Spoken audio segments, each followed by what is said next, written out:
ভোরে উদিত লাল সূর্য, অতিথি পাখির বিচরণ, লাল শাপলার মেলা আর মেঘালয়ের সবুজ পাহাড় সব মিলিয়ে প্রকৃতির ঢেলে দেয়া এক সৌন্দর্যের ক্যানভাস।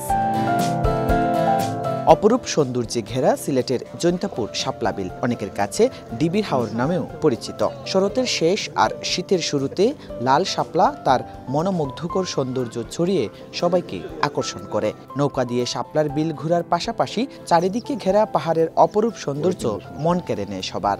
সিলেট শহর থেকে ৪২ কিলোমিটার দূরে ৪টি বিলে ৯০০ একর জুড়ে এই লাল শাপলা বিলের রাজ্য। ভোরের আলো ফুটতে না ফুটতেই পাহাড় আর লাল শাপলার মনোমুগ্ধকর সৌন্দর্য উপভোগ করতে হাজারো পর্যটক ছুটে আসে। তবে স্পটে আসার যাতায়াত ব্যবস্থা নিয়ে রয়েছে অভিযোগ। সপ্তাহের ৭ দিনেই ভোর থেকে পর্যটকদের পদচারণায় মুখর হয়ে উঠছে বিস্তীর্ণ এই লাল শাপলার রাজ্য।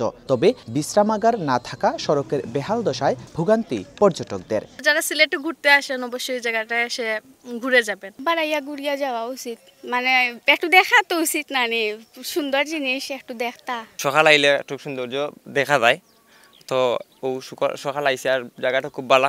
আইসি ভালো লাগে, রাস্তা আইসি মোটামুটি ভালো, বাঙ্গা যদি একটু ঠিক করে দিত তো একটু ভালো হইলো। এই যে রাস্তা, সেই রাস্তাটা আসলে ভাঙাচুরা হওয়ার কারণে এখানে পর্যটকরা আসতে বিমুখ হচ্ছেন। টেন্ডার সম্পন্নের কথা জানিয়ে উপজেলা নির্বাহী কর্মকর্তা বললেন, শিগগিরই শুরু হবে রাস্তা সংস্কার কাজ। আমরা সফলভাবে টেন্ডারের কার্যক্রম সম্পন্ন করতে পেরেছি।